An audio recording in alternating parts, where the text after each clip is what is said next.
This episode is brought to you by Element, spelled L-M-N-T. What on earth is Element?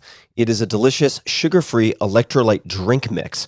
I've stocked up on boxes and boxes of this. It was one of the first things that I bought when I saw COVID coming down the pike, and I usually use 1 to 2 per day. Element is formulated to help anyone with their electrolyte needs and perfectly suited to folks following a keto, low-carb, or paleo diet. Or if you drink a ton of water and you might not have the right balance, that's often when I drink it, or if you're doing any type of endurance exercise, mountain biking, etc., another application. If you've ever struggled to feel good on keto, low carb, or paleo, it's most likely because even if you're consciously consuming electrolytes, you're just not getting enough. And it relates to a bunch of stuff like a hormone called aldosterone, blah, blah, blah, when insulin is low. But suffice to say, this is where Element, again spelled L-M-N-T, can help. My favorite flavor by far is citrus salt, which, as a side note, you can also use to make a kick-ass no-sugar margarita. But for special occasions, obviously. You're probably already familiar with one of the names behind it, Robb Wolf, R-O-B-B, Robb Wolf, who is a former research biochemist and 2-time New York Times bestselling author of The Paleo Solution and Wired to Eat. Robb created Element by scratching his own itch. That's how it got started. His Brazilian jiu-jitsu coaches turned him on to electrolytes as a performance enhancer. Things clicked, and bam, company was born. So if you're on a low-carb diet or fasting, electrolytes play a key role in relieving hunger, cramps, headaches, tiredness, and dizziness. Sugar, artificial ingredients, coloring, all that's garbage, unneeded. There's none of that in Element. And a lot of names you might recognize are already using Element. It was recommended to be by one of my favorite athlete friends, 3 Navy SEAL teams as prescribed by their Master Chief, Marine units, FBI sniper teams, at least 5 NFL teams who have subscriptions. They are the exclusive hydration partner to Team USA weightlifting, and on and on. You can try it risk-free. If you don't like it, Element will give you your money back, no questions asked. They have extremely low return rates. Element came up with a very special offer for you, my dear listeners. For a limited time, you can claim a free Element sample pack. You only cover the cost of shipping. For U.S. customers, this means you can receive an 8-count sample pack for just $5. Simply go to drinkelement.com/Tim. That's drinkelement.com/Tim to claim your free 8-count sample pack. One more time, that's drinkelement.com/Tim for this exclusive offer. drinkelement.com/Tim. Check it out. This episode is brought to you by 8 Sleep. My God, am I in love with 8 Sleep. Good sleep is the ultimate game changer. More than 30% of Americans struggle with sleep, and I'm a member of that sad group. Temperature is one of the main causes of poor sleep, and heat has always been my nemesis. I've suffered for decades, tossing and turning, throwing blankets off, putting them back on, and repeating ad nauseum. But now I am falling asleep in record time, faster than ever. Why? Because I'm using a simple device called the Pod Pro Cover by 8 Sleep. It's the easiest and fastest way to sleep at the perfect temperature. It pairs dynamic cooling and heating with biometric tracking to offer the most advanced but most user-friendly solution on the market. I polled all of you guys on social media about the best tools for sleep, enhancing sleep, and 8 Sleep was by far and away the crowd favorite. I mean, people were just raving fans of this. So I used it, and here we are. Add the Pod Pro Cover to your current mattress and start sleeping as cool as 55 degrees Fahrenheit or as hot as 110 degrees Fahrenheit. It also splits your bed in half, so your partner can choose a totally different temperature. My girlfriend runs hot all the time. She doesn't need cooling. She loves the heat, and we can have our own bespoke temperatures on either side, which is exactly what we're doing. Now, for me, and for many people, the result, 8 Sleep users fall asleep up to 32% faster, reduce sleep interruptions by up to 40%, and get more restful sleep overall. I can personally attest to this because I track it in all sorts of ways. It's the total solution for enhanced recovery, so you can take on the next day feeling refreshed. And now, my dear listeners, that's you guys, you can get $250 off of the Pod Pro Cover. That's a lot. Simply go to 8sleep.com/Tim or use code TIM. That's 8, all spelled out, EIGHT, sleep.com/Tim, or use coupon code TIM, T-I-M.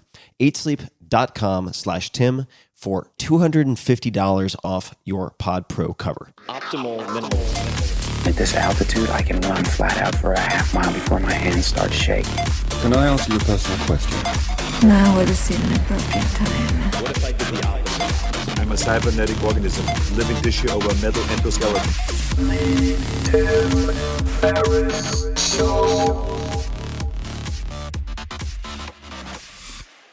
Hello, boys and girls, ladies and germs, lemurs and squirrels. This is Tim Ferriss. Welcome to another episode of The Tim Ferriss Show, where it is my job, each and every episode, to deconstruct world-class performers of all different types, from all different disciplines, to tease out the habits, routines, influences, frameworks, etc., that you can hopefully borrow and apply to your own lives. And my guest today is a fan favorite. It is his second appearance, Tony Fadell.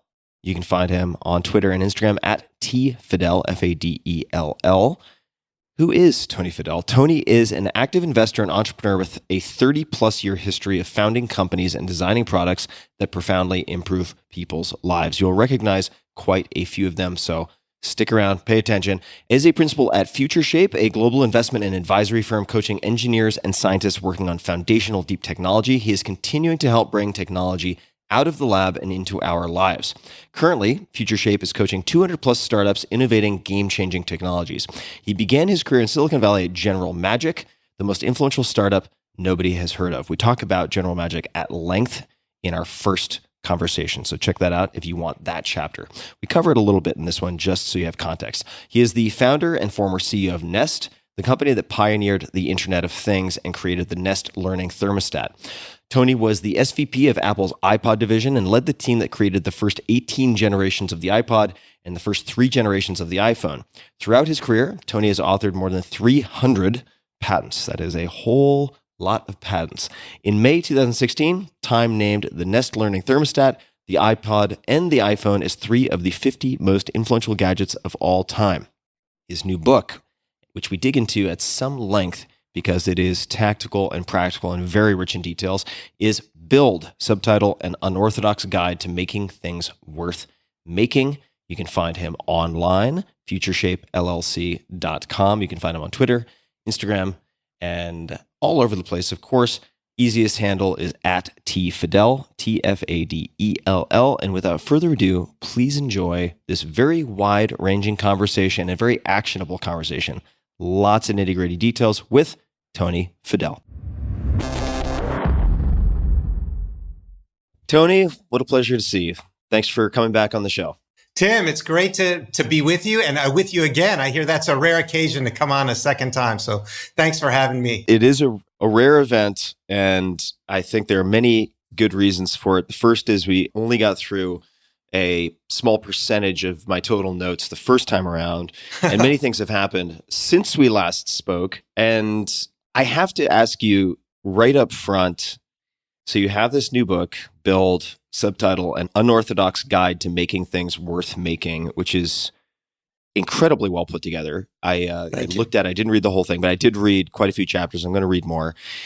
Lots of diagrams, lots of illustrations, stories, case studies, etc. I was looking back, however, at the transcript of our first conversation, which I always do before having a follow-up. And I had asked you what you struggle with, what doesn't come easy. And you had said analytics has always been tough. Also long-form writing. It's a lack of patience. You have a hard time waiting on people to move when the time is now. He just wants to get things done. That's you. So long-form writing, but yet here we are with a book. So what the hell happened? How did this come to manifest? Well, Build has been in the back of my mind, obviously not the title, but the concept has been in the back of my mind for about 15 years now. I've had a lot of people bugging me. When are you going to write a book? When are you going to write a book? And I just didn't want it to be some kind of autobiography or some, look at this great stuff and here's all the wonderful things that the team and I created together. And you know, it's just these kind of hero stories. Well, I really wanted to give back. And the real reason for doing this is I looked up, and this was just before COVID. I was looking around going, the only reason why I'm sitting here talking to someone such as yourself is because people helped me with my success. I had mentors along the route, all the way from when I was a young kid through school into the working world. And I thought about that and I was like, oh. And then I thought about who were or are my mentors. And I found out, you know, most of them had died. And for me, I was like, oh, wait a second. That means the baton has been passed. And to take what people gave me, their heart, their time, their energy, their passion to help me with no economic benefit to them directly. They helped me. So now it's time for me to give back. And given our work at Future Shape, where we have over 200 companies we've directly invested in and lots of other companies who just come to ask for advice, I was being a mentor every day. And so I just started putting together all of the topics that kept coming up every single time, every day, maybe multiple times a week, into a spreadsheet and start going, okay, this. These are the core things necessary. And so Build was born out of just those conversations that I have all the time. And so to get into long form, obviously long form is difficult. And I didn't do it all myself. I had a brilliant co-writer, Dina Levinsky, who helped me tremendously. And we've worked together for over a decade. So she and I put the words on the page, but the concepts and everything came directly from the conversations I have daily with all of these startup founders, or even high schoolers going into college. What should they do? College people getting out. Where should I go work? So it was all of those things coming back and it flowing back. And hopefully this book is a mentor in a box. So no matter whether you're a high schooler all the way through, retirement age, you were able to access something in the book. And the book is set up. Yes, it's long form, but really every chapter, and it started out as micro chapters, short chapters about real key topics that I think affects most people in most industries who are trying to do something special, and for either themselves in their career or for the world in the businesses that they create or manage. And so that was really what it was. It's just trying to give back. And it was really rewarding. It was very difficult. It was very cathartic at times. It's very personal. It's very raw. I didn't pull punches. And, we'll see what happens. I hope there's real practical advice, not just about success, but here's all kinds of ways that I've failed and how I picked myself up from the failure and moved on. Because for as much success you hear people talk about, and you know this, Tim, is there's a lot of failure along the way that most people don't talk about. And I think we actually spend more time talking about the failures than we do the successes in the book so people can learn. Okay. So I'm grinning ear to ear for people who can't see me if you're listening just to the audio. And I'm grinning for a whole bunch of reasons. The first is, if we just pause for a second, everyone listening should imagine Tony in front of employees, say rallying them for a launch, or say identifying how they're going to move forth, or after conquering a crisis. There's a chapter on storytelling that I just finished reading, which talks about putting the why before the what. And so you are, a walking illustration of a lot of what's discussed in the book. And I want to underscore the not pulling punches. And you'll have to trust me that I know at least some subset of my audience when I give this example. I just, there are a lot of memorable, very highly specific stories, and they range from org chart design all the way to handling internal politics and different breeds of assholes. And the particular story, we don't have to get into this right away, but the story, you may know where this is going, that I broke out laughing over when I was reading it, was having someone pull you into an office with HR and saying, there are two big swinging dicks in this room, and mine is the biggest. And that's how they started the meeting. Yes. And how you deal with someone like that, because this is the unpleasant reality of navigating the entrepreneurial, and in some cases, whether it's product or company building journey. And so I wanted to now just go to this mention of mentors. So you've had many mentors, and you can learn from mentors in different ways. So mentors can sit you down and teach you a lesson. They can lead by example. In some cases, they can show you perhaps what you shouldn't do, and you can learn from their mistakes. So I want to visit the Killing Yourself for Work chapter, which I only read the very beginning of because I didn't want to kind of spoil any surprises for myself. Could you tell us what you learned from Steve Jobs about taking vacations? How did Steve Jobs take vacations? Well, I don't know of all of his vacations. I know of the vacations he took while we were together at Apple for 10 years. And what was really happening was, Steve would go on vacation. And in my early days there, I would be like, yes, he's going on vacation. It's great. We're not going to have to hear from him for 7 or 14 days or whatever the case may be. Well, that dream met reality, and the reality was very different. It turned out that Steve, he would go on vacation. He would usually vacation at 1 or 2 places, and he'd go to the same places all the time. That's what he liked, and that's all good. And he would go silent for the first kind of 24, 48 hours. He would be gone. He would be in transit. He would be, with his family, what have you. For those first 48 hours, you wouldn't hear anything, maybe 72. But somewhere right after that, you started getting calls. It wasn't emails. It was calls from Steve. And Steve would be on vacation, and he would be pondering where the next product, the next direction for Apple, new technologies, things he's reading. He used that vacation as a time to kind of expand his thinking and get outside of the Apple day-to-day and the projects that we all knew and loved. Or maybe there was just a couple of things to improve on the projects we were working on. But he would start thinking about, let's go buy a music company, or should we go and do this other kind of product, or what technology will it take to do this? Because he's also reading. He's reading or he's listening to others saying different technologies. So he would be calling, you would be like Google for him. You're like, hey, what is the latest on this? And you're like, okay, Steve, here's what we know. I don't know that. I can go get back to you. He's like, let me know when you know. Send me an email on that.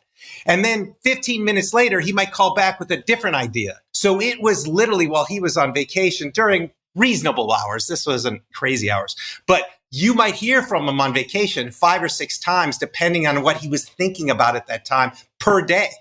Could be as much as maybe 0 per day. But sooner or later along that vacation, he would call you and want to brainstorm something, or want a piece of knowledge, or want to know the latest about something that was related to some idea he had in his head. And so you loved it because you got to talk to him about all kinds of things that weren't the day to day. But at the other times you were like, okay, Steve, you need to be on vacation. And then 2 is, how much work are we going to have when you come back? Besides the incredible mountain of work we're already on top of, or trying to get on top of. Why did you lead with that, and why write this particular chapter? Because flashing back again to our first conversation, which I encourage people to read, I'm going to try to not overlap too much with that. But back at General Magic, you had a certain, let's say, approach to work, which was high volume, high intensity, kind of 10 out of 10. And that seems to have changed over time. And just for people who have no idea what General Magic is, I just want to say, and tell me if this is off base, but it's kind of like Jodorowsky's Dune in a sense, where people don't understand that was an attempt at making Dune, which failed, but the talent that was assembled ended up being this incredible diaspora of technical innovation that then spread all over the place. You had like Geiger, creating Alien and so on. So General Magic was somewhat like that, I would say, the genesis of a lot of amazing careers. It's a great analogy. Yeah, great analogy. So why did you lead with that story in that chapter, and why even write that chapter? I went through that personal struggle, and I think a lot of people do, I need to work harder than everyone else and spend more time working. So I was working 80, 100, 110 hours a week kind of thing, because that's what I thought needed to happen. I thought I needed to prove myself through the number of hours, through the amount of work that I could get done. And I was also really passionate and kind of like, you're a kid in the candy store. Like for me, I'm a geek, right? I'm like, I could do this, I could do that, and I get to work on this. And the more hours I got at there, I could go and work and learn from all of these great people around me. So one thing I had to learn how to do the work. And the other one is doing the work and learning how to do it at a professional level, like my heroes around me would do. So there was a lot of learning. And, when you go to school, but you're also doing your studying and all the other stuff. So it was a little bit more than going to a university, but your first jobs are really like that. You spend a lot of time, but you also start to learn how to be productive, okay? And what being productive means, and doing a great job versus just being there a lot of hours. And so that's where it all hit for me. I will say this. I was undiagnosed ADHD at that time frame. I was in General Magic. And ultimately, a couple of years later, then I actually figured out what was going on. So I was trying to do my work and perform at a professional level, learn the work, and I had ADHD across all of it. So if you know anything about writing code and being in the details, and if your mind's always going, oh my God, it made everything harder. So it was all of those things compounded. And so that chapter is really about, here's where I was. Maybe you're experiencing a lot of this yourself. And here's where a more balanced approach. Now, it's not your typical work-life daily balance, but here's a way to do it to be high performing, do amazing things, but to also give yourself the right amount per day, as well as per year of time off and time to think and realize that when you get to go away from a certain activity you're doing every time, you might actually be able to think about it more clearly and come up with the answers more clearly if you're away from it as opposed to into it all the time. What did you find for yourself that annual cadence off looked like as a CEO? And I know in between gigs, we talked in the first conversation about getting bored, right? Mm-hmm. Spending 3 weeks, like reorganizing your garage or doing something so that the ideas that are not obvious might make an appearance, right? And you could have insights. And we spent quite a bit of time chatting about that. Where have you landed for yourself personally, or where did you land as a CEO? So as a CEO, and even to this day, you need, for me, on a weekly basis, each week was make sure you're doing the right thing for your physical and mental health, either in the mornings or afternoons or wherever it is, 5 to 6 days a week. That's the first one, right? There's eating healthy. So I got rid of all kinds of bad foods. I got rid of alcohol, got rid of all kinds of stuff. Then there was, making sure you're physically fit, making sure you're mentally fit. Those are really important things to do. And you spend your time, spend a lot of time doing those. And during that time, I was able to come up with great ideas and solve problems when I was quieting my brain and getting out of it. Like all of a sudden things popped in my brain. It's not that I was thinking about it. It was like all of a sudden, I don't know what happened, but consolidation happened in my memory, in my brain. I went, ding, oh, that's what we've been thinking about, or thought about it differently, different perspective. So that was kind of on a weekly basis. I would also go for a long bike ride or, yoga or whatever. And this was 3 or 4 hours on the weekends, really just taking my time, no devices, nothing around, just totally being absorbed in whatever activity I was doing. And that was really, really great. Now, let's move out to more like a year kind of area from the week. And that made sure going on vacation, getting out of the fray every day when you're on vacation, really taking a vacation and turning over the reins to people I trusted. So people who reported to me, they always look up and they go, oh, I'm sure they didn't say this to me, but they're, in the back chart, oh, I could always be better. Why did Tony think of it this way? And why did he manage us this way? And I'm sure there's all kinds of backstories that I didn't hear about, but I'm sure they're everyone talks about their manager or leader or whatever. So I was like, okay, well, I'm going to just hand over the keys to the candy store to one person on my team. And it would be a different person each time. And I was like, okay, now you get to sit in the chair. You get to see and be from my perspective, see from my perspective and, try to manage and lead in that special way. And to me, it was kind of a humbling experience, both for me because they would take it on, and two, they would come back and ask all kinds of questions, right? And so it was a great training ground so they could understand how it is to sit in that seat and help the team in the way that a leader can, by doing it themselves. And then all of a sudden the tables turned and there was more empathy both ways to each other's responsibilities. We're going to talk quite a bit about empathy in a number of different capacities. For instance, a good story being an act of empathy. And I do consider you a master storyteller. So we're going to come back to that. But I want to ask you a completely self-serving question first. Okay. All right. So which I suppose the podcast in general is pretty self-serving because I enjoy doing it, but talking about like killing yourself for work, you have another chapter on break points. I'd love to ask you a super specific question, and it's related to burnout for employees who have many hats to wear. And I'll give you a very specific example. So I have very small team. And I'd just be curious to know how you might think through this or how you have seen it handled or handled it in the past. And I currently have 2 full-time employees. That's it. And that's for everything. And that will probably expand in the near future, but I'm not quite clear how to properly expand it because I've got a lot of conflicting advice. So on one hand, I have someone who handles, say, the podcast and, for lack of a better term, editorial. They're like the general manager of these very specific roles that have very specific responsibilities. And there are a fair number of wins built into this for them. So they get a good amount of positive reinforcement. And then the other employee is sort of executive assistant, chief of staff, probably in the future, more of chief of staff role.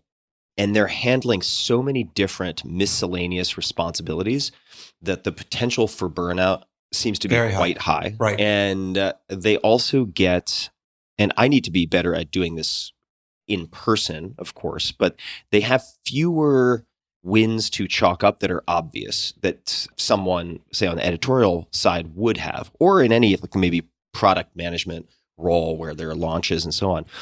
How have you handled this in the past for yourself, for someone who's in like a admin support kind of broad role? Do you have any thoughts that you can share? You've had so many more reps than I have. Well, small teams are challenging, right? As you say, you have to wear a lot of different hats. And we have a small team at Future Shape as well. And so we've been working that way for 5-6 years now. So we deal with the same things, similar things, at least with a small team. And I think it really boils down to, well, one is, as you say, the wins. Let's talk about the wins. Certain people have certain things that have big projects they produce or what have you, and they can feel that. For people who are kind of more the day-to-day, number one is typically when they're in those roles, they like those roles. That's what they want to be in. Okay, that's the first thing. So that's what they naturally are accustomed to, and that's what they feel good at. The biggest one for me is just saying thank you a lot and acknowledging even the little stuff. Acknowledging that I know there's so many things, so many different hats you're wearing, what have you. Can I help with prioritization? Is there something we can prioritize? Is there something we can remove from that list, at least temporarily, to help you get through the day? Are there better tools we can get? Are there any other suggestions that you might have for us to upgrade our capabilities to allow you to have other superpowers so you can get more things done, or the things that just none and unnecessary? First, it's thanking for even the smallest stuff. And the second thing is really talking about tools, processes, prioritization of managing. And at some point, you have to add people. You don't want to add too many people, but you want to add in the right amount. And as you as the leader, start to understand the prioritizations and what's falling off, either one, they don't really need to be done, or they really need to be done. And you have to start bundling that into a new role. The other one is making sure that you're taking regular breaks, because podcasting, as we know, is really time consuming. There's a lot happening all the time. And just shutting down for 2 weeks every so often, and everybody shuts down. And they all go away. I've always wanted to do this thing where email clients, the sending of email and even the receive of email would actually go offline. So it would just be bundled and buffered in the server, and it would only turn on for certain hours. I thought that was going to be a next generation kind of thing for companies to offer to their employees, which was really work time around the communications thing. And so if you can find a time to take everybody away from the day-to-day, that is another way to really reward the team and make sure that they actually have the time off as well. If you don't mind, I'd love to just spend a few more minutes on this because Sure. I get asked all the time by friends of mine, people I'm sure we know in common also, I'm not going to call them out, who ask me for help with this because I have done a lot of experiments. But when you have had more than one person in a, let's just call support role where they wear many hats, what type of division of labor have you found to work? This could be from 10 years ago, it could be today, but when people are really handling a lot of different tasks, and if a miscellaneous new task pops up, they tend to be the first person in line to handle that. What type of division of labor have you seen work or not work? It really boils down to the people, especially in the small teams, what your team likes. And so there is either time or task sharing, or there's time or task separation. There could be 2 in a box for handling all of your exec and all of these little things. And the 2 people really love working together. whoever they are, and they know how to self-manage between them. They look like one person, even though they're two people, and they can manage around the clock or, depending on when people have personal time or what have you. So there's that kind of task sharing / time sharing that can work really well, but those people have to get along and they say they want to do that. Then there's the other one, which is task separation, which is really there's your travel schedule, or there's your calendar, or there's doing briefs for, a podcast, or finances, or reports, or whatever those are. And then just getting people into each of those things, and then making sure that, to me, I always try to make sure I have proactive people on the team when it's a small team so that they're working together. And then I only insert when there's either a prioritization thing or a little process of who does what, because I want them to self-manage. I've managed so many teams. I'd rather not manage people, to tell you the truth. I'd rather mentor and be there as an advice. But if you need me to manage, I'll happy to do it. But typically the best people to manage, if they're proactive and they're similar to our kind of character, they like to manage themselves and they like to manage between each other. And then I tell them, well, what do you want to do? Just tell me what you want to do. And if that works for you, and I think it'll work for me, then we go on and we try that. And then we modulate. So there's no real rules. It really boils down to the people, absolutely the people. And then when you get past, if you're one leader in a small team, you get past 12, 13 people, that's when the first break point really starts to happen, like you recognize in the book. There's those break points at different team sizes. It becomes that where there's even more specialization and more management. If you want to just be a leader that's delegating to everyone and there's a chief of staff, well, that's a different story. But I like to keep it very flat, get everyone to learn how to work together, how to communicate together, read each other's tea leaves, if you know what I mean, and be proactive because we know how to work. So that's my preference. Thank you for spending some time on that. No problem. Hopefully it helps. This is current. It is. Yeah, it is helpful. And this is very current for me. And write down job descriptions, write down roles and tasks, and be very, very specific on the things that they should be specific on, and other things that are like, these are the general pool of things that we work on. And then it's a grab bag and you can give them out to people or they can just jump in and take them. But even though you might be small, write it down. Because once you write it down and you know this, it's visible and you go, wait a second, that seems too long. That's too many things they're doing. And then you can have a discussion. And, we don't ever want to add more people to the team because we think, lean and mean is better. But at some point, you're killing each other because you're trying to do too much. So either do less or you got to add capabilities and hands to the situation. I think that's sort of the point in the decision tree where I am right now. And I think if I could use the word intuitively, the time sharing appeals to me because it implies that you have redundancy in so much as you have two people who can handle all of the respective buckets kind of under their job description. I worry a little bit that if it was task separated, that there would be vying for more interesting or less interesting, or if there were some overflow, if someone were handling, say, finance and investments and kind of more technical stuff, that if they were asked to do personal, they might balk, for instance, like in a very small team. We also move the tasks around. So not everyone's doing the same thing each half year. That's a great idea. So you can move it around because you want everyone to learn each of the different things. And that's a great point. Yeah. That keeps it interesting for everyone, as opposed to you get locked in the rut. Because I don't know how much you want to grow your business, your platform, right? And for us, I've been very clear is I don't want to add any more. We already have too much to do. And to add more people is just going to be more things on my head and everyone else's head. We're like, no, we're going to just stay small because we can be. We don't have any business goals to grow beyond that. So the other thing is not just your team, but understand what you need, what you want. What are your goals as the leader for what you're trying to do? You can be everything if you want to be, but then that comes with all kinds of other resources you need to add in, and just be really cognizant. If you love your life and everything's working, just because somebody else has got, they have more followers or they have 3 houses and, whatever, what is meaningful for you and what's meaningful for your team to really be doing? And is everyone financially taken care of? Start there. Don't think about, I want to conquer the world. Maybe you do, but a lot of people don't. You're very successful as you are. How much more? I don't know. That's for you to answer. Yeah, I mostly just want to hike in the woods with my dog and Ta-da! barbecue with my girlfriend. So, Ta-da! Well, then maybe you got to do just slightly less, or add one person, or a half person. Yeah. Well, just a quick thanks to one of our sponsors, and we'll be right back to the show. This episode is brought to you by LinkedIn Marketing Solutions. Time and place are everything with so many things, and especially this is true in marketing.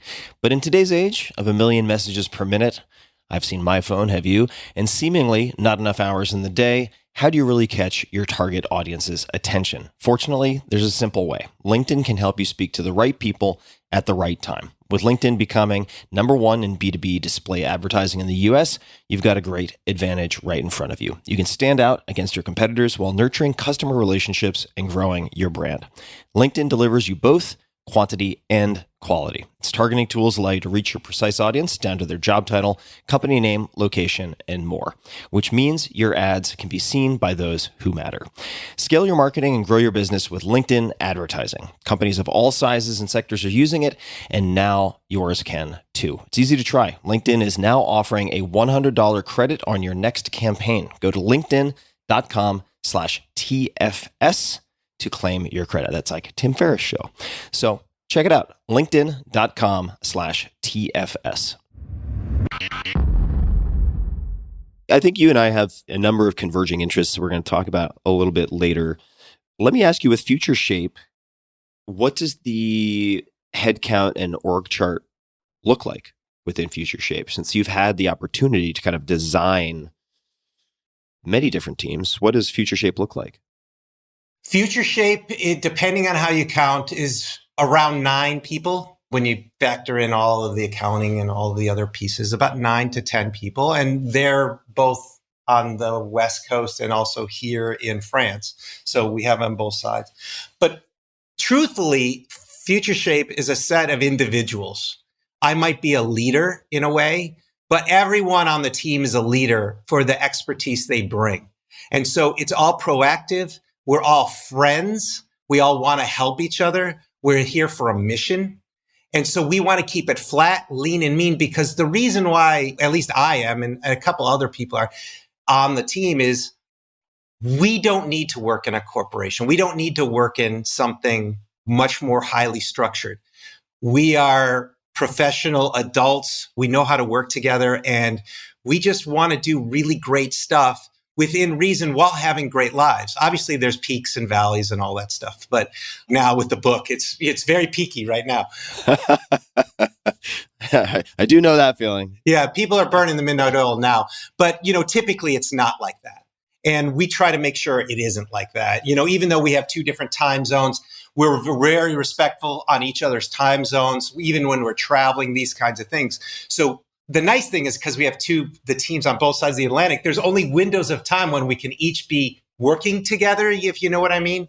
And so it's a great self-limiting function. So I find these kinds of things really interesting. The other self-limiter is, because we're an investor, we're limited by only our family funds. We don't have LPs, so we're not always chasing the next $1 billion fund or $2 billion fund. So we also have an internal pressure there, which is we're only going to be doing our capital. We have to manage this portfolio. So we try to make sure we have constraints on our time, on our resources, such that it doesn't allow us to grow too big. So it's like the fish in aquarium. It grows to the size of the aquarium size or the fishbowl size.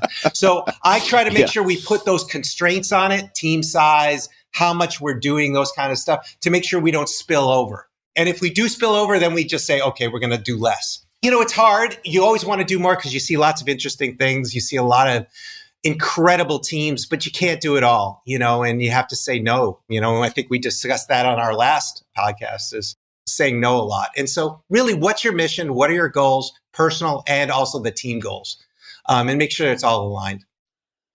Could you describe in brief the mission of Future Shape, and then, if you're open to it, would you mind describing the set meetings that you have in terms of whether it's one-on-ones or all team meetings, like what the cadence of set meetings looks like? Our heartbeats, if they exist.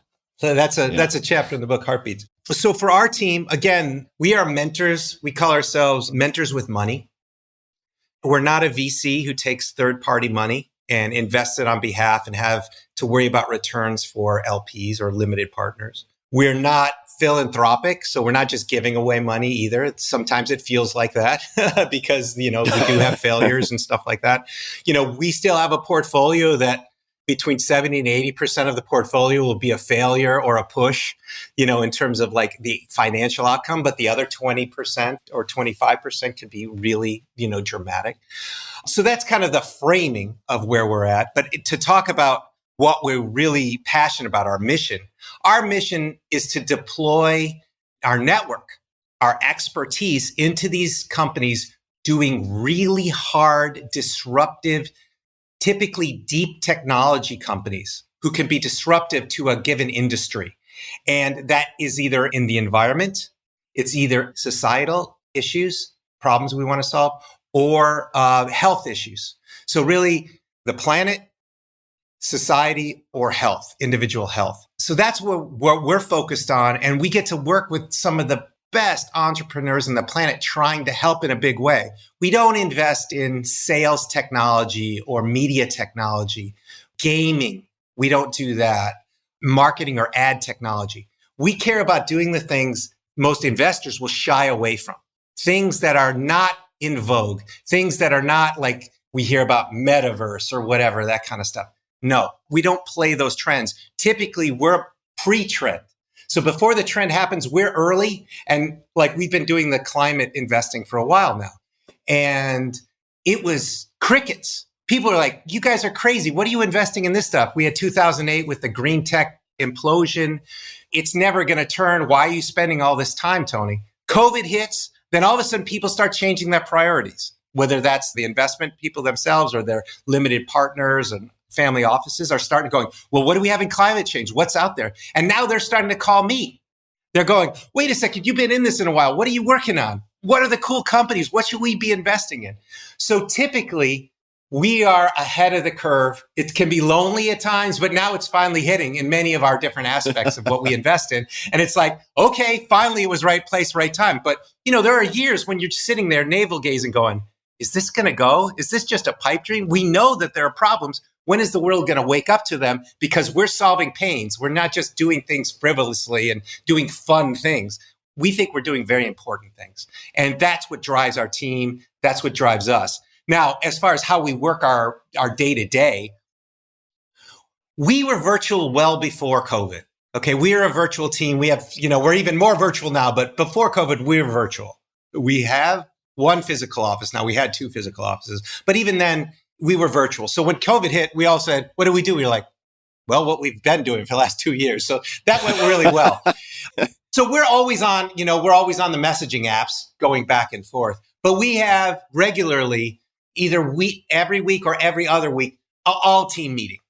Just an all-team meeting. We go down, here's our work list, here's what's going on, funny stories, just kind of keeping, that team esprit de corps alive and going. It's very operational. Yeah, tick, tick, tick, tick, tick.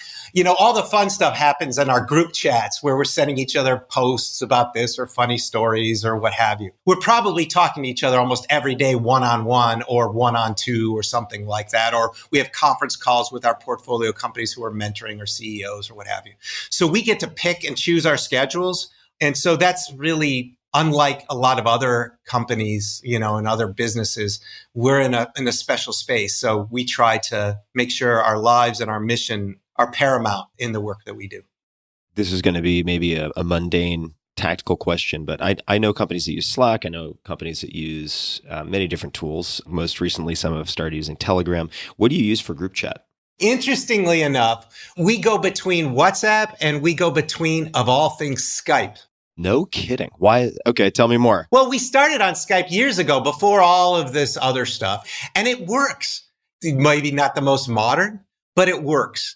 We have had more or less issues with that group chat than anything else. I don't know why. Maybe we also have less noise in it because very few people use Skype. So it's kind of like our own messaging client without all of our friends and family in it. Because if you're on WhatsApp, I got friends, family, I got all kinds of craziness.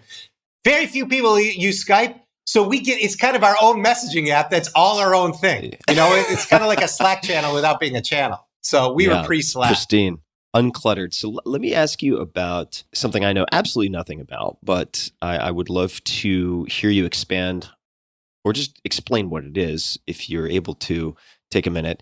And that is programmable electrification.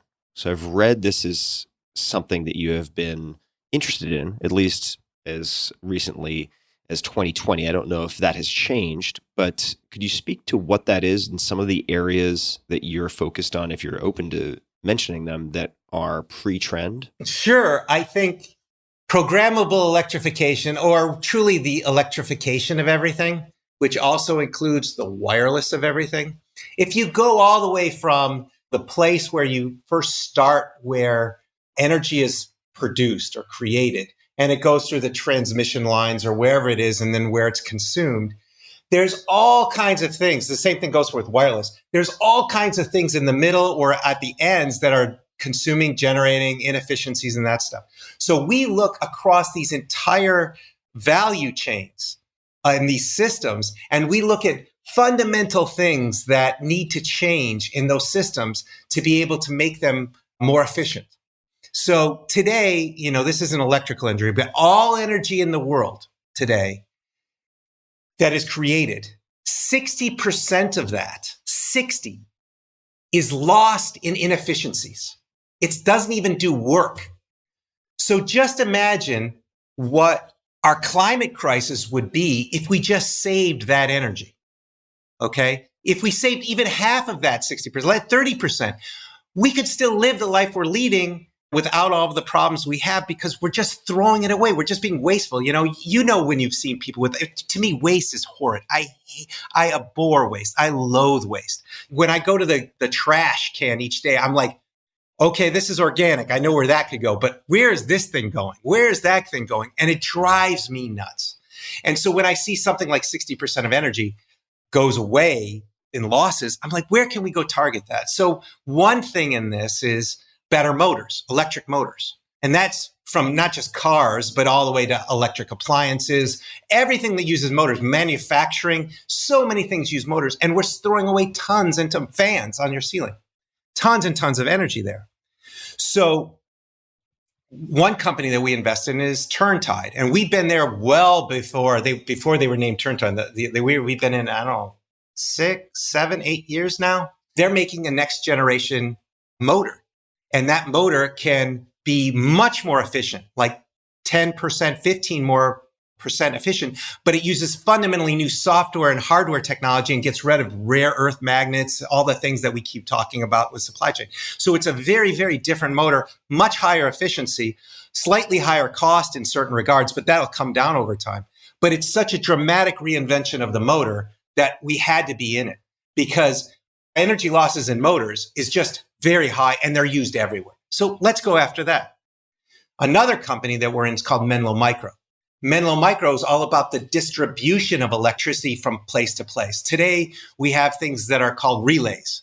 You've probably heard of them. You've probably heard them, click, click, click, click, and thermostats and various appliances or whatever. Those have not been innovated since the 1880s, I think it was, or 1850s.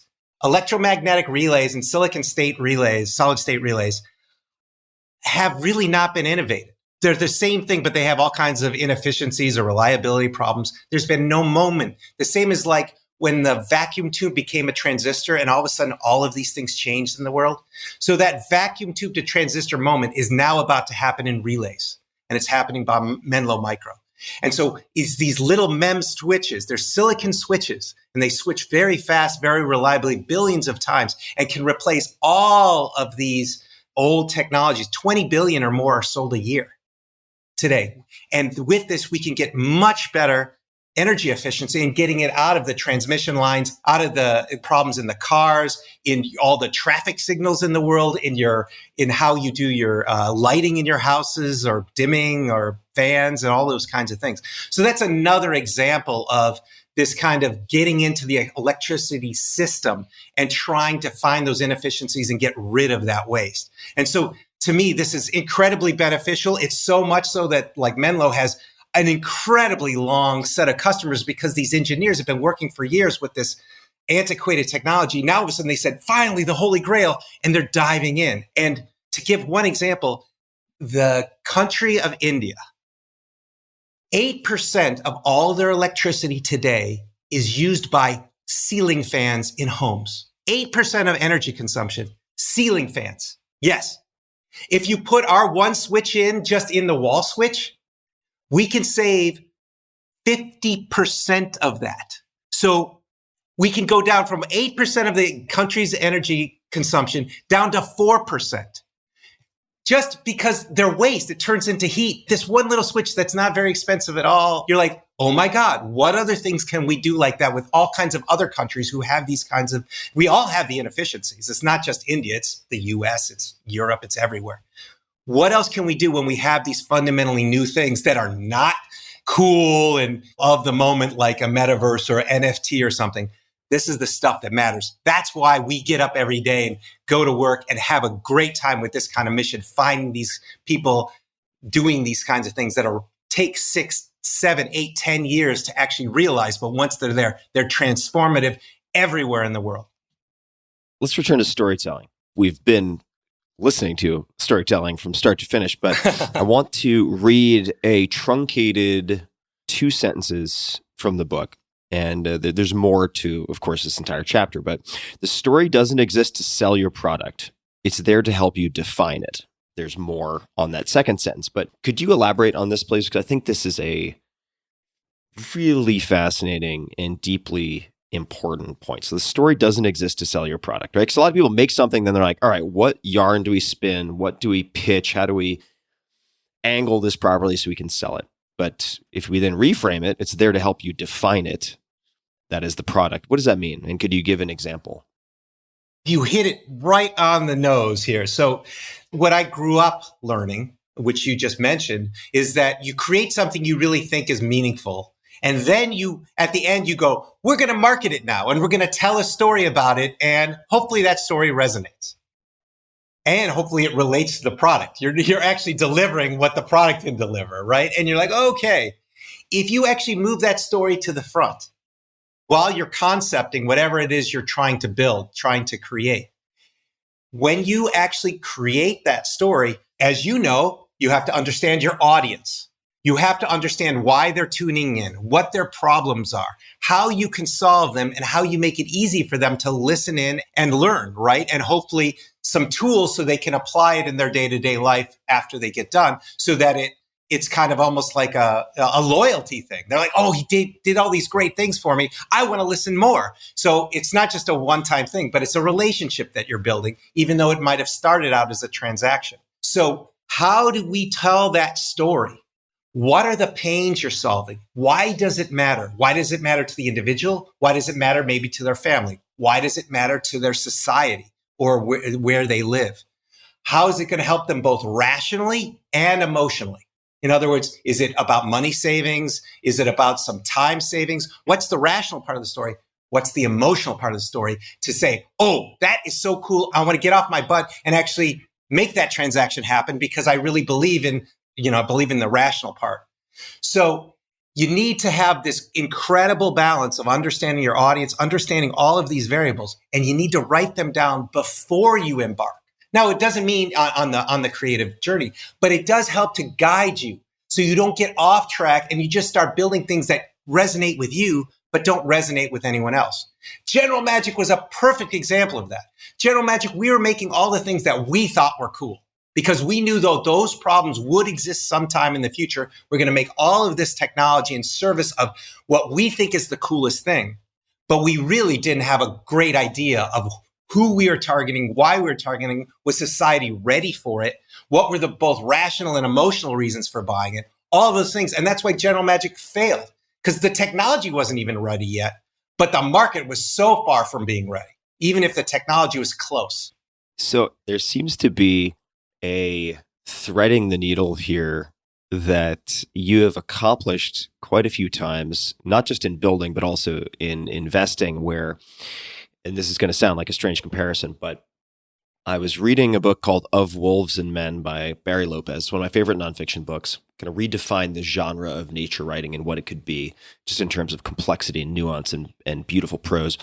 And he gave several examples of wolf packs that would set off in a very particular direction at like high speed or with great intent, and then intervene with a migrating caribou herd like 4 days later. So they weren't following the action where the puck would be in an obvious way 2 seconds hence. They were actually converging with the caribou. In this case, I'm using it as a clumsy metaphor for sort of customer and customer demand, right? Because you're talking about the investments you're making in the electrification of everything and the motors, where it's sort of a 7 to 10 year time horizon. The problem is known. And I would love to know of another example, if you could give another example of using the story to help you define the product. And I mean, one example that jumps to mind, and you could use another one that I also had never been exposed to, was Steve Jobs' presentation for the launch of the iPhone, and how people, this is directly from your book, were saying, oh my God, it's so amazing. He has no notes. And your point was, yeah, of course he has no notes, because he has been honing that with every person he met, kind of like, Jamie Foxx working on stand-up material for the last several years. Exactly. Of course he has it dialed. Exactly. Could you speak to that or any other examples that come to mind? Well, first, let's just talk about the example, which is this book. So we went through those same tools. Who are the audience? What are we trying to solve? What's the right form factor for them? How is doing micro chapters versus full chapters? How much is story? How much is advice? How much is just kind of giving more tools? It's trying to find all those balances. So if you look at the tools that are in the book, we actually filled those out, and we gave the press release for the book for telling that brief story up front. Here's what the book's about. And we did the raw ones, not today, but the raw ones when we started, to help us form the mindset so it could help us make sure we stay on track. We could write the book, read the press release, or read some of the tools, go back, and we could then obviously change the tools if necessary, but we would go back and forth and iterate to make sure we're staying on track. So just for clarity with the people listening, so you wrote the press release for the book before setting kind of proverbial pen to paper to write the book. Correct. Just to be... Absolutely. Yeah, got it. Absolutely. Now, there might have been ideas on an outline, right? Like we had an outline in terms of a spreadsheet of here's the different things I want to talk about. But it was more like, okay, what is this? What are these ideas going to form into? And that's when the press release happened. And that was the same thing that we would share with the publishers, possible publishers who were bidding on the book, going, this is what it would look like. So we had to use that same thing to communicate to people who wanted to buy the book, because they're a customer too. Well, what is this thing you're building? And we hadn't even put maybe a page and a half of some prose down. It was literally that blank sheet of paper, but with a great idea that was encapsulated in I think it was 1 page or 1.5 page press release. And it's part of the book. It's actually in the book.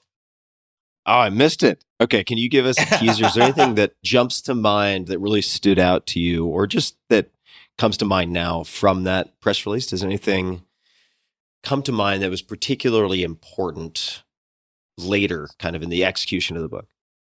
I think one of the things was mentor in a box, was really trying to make sure that we spent more time and advice. There are so many stories we could tell, right? And there's so many things that people want to hear, more and more stories. But we want to make sure that there was takeaway usable advice. And the reason being is so many people are so busy these days that any great leader, entrepreneur, even somebody in their career, if you want to read and get in depth, they're going to have to read 40 books on all these different topics, summarize them for themselves, and then kind of, figure it out. Well, we want to be the exact opposite. That's why we call it an encyclopedia. Go learn about all these different topics, and here's some suggestions of other books so you can go in further if you need them. So it was really trying to be a mentor, not a storytelling biography, what have you. We had to trim a lot of stuff out because we wanted to be takeaway, quick takeaways, advice, real usable advice, and we wanted to be easily digestible. So as you know in the book, it's not really you can read it linearly if you want, but it's really dive into one chapter, dive into one micro chapter, another micro chapter to pull out what you wanted. And the format is even, as you know, there's a summary at the beginning and then we tell the stories. if that summary hooks you, then you're going to probably want to hear the stories and the practical details behind them. And so all of that stuff came specifically out of that press release and the tools we used in the book to make sure we stayed on track, because we wanted to make sure it was accessible to any age, high school and above. Let's talk about, you wanted to know more about, I think you said about Steve. I just brought up Steve as a possible segue into an example, which you gave of the book, of the story, so to speak, that people thought was developed for the presentation, having been worked on forever, right? It had actually been refined over such a long period of time. And that's where I got my whole learnings, to tell you the truth about doing this stuff up front. And Steve didn't have the same, we're writing the press release up front.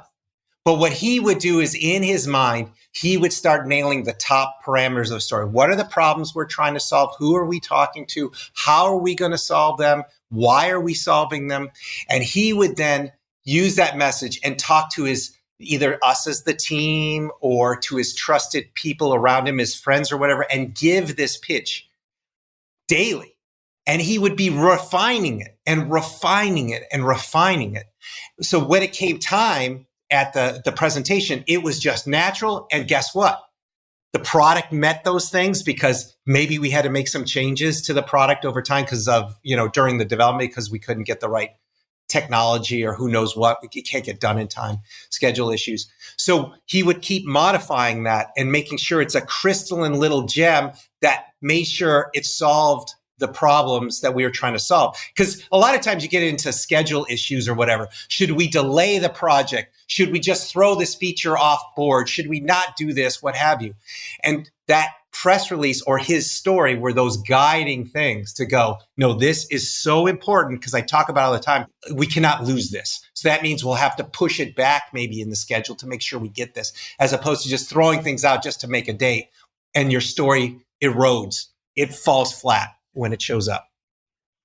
Yeah, you lose the lodestar, right? If you're getting that sympathetic resonance with your audience per se, because you've refined this thing so well, using that as the true north of sorts for all of these decisions. Let's do a hard left here for a second and talk about assholes. So you have a chapter on assholes, and I think the opening line under the summary is, plenty of people think I'm an asshole. So could you, and maybe a way to approach this is just to ask you what the right breed of asshole is. And not all assholes are created equal. So we don't have to go through all of the variations, the different species that you spec out. We could.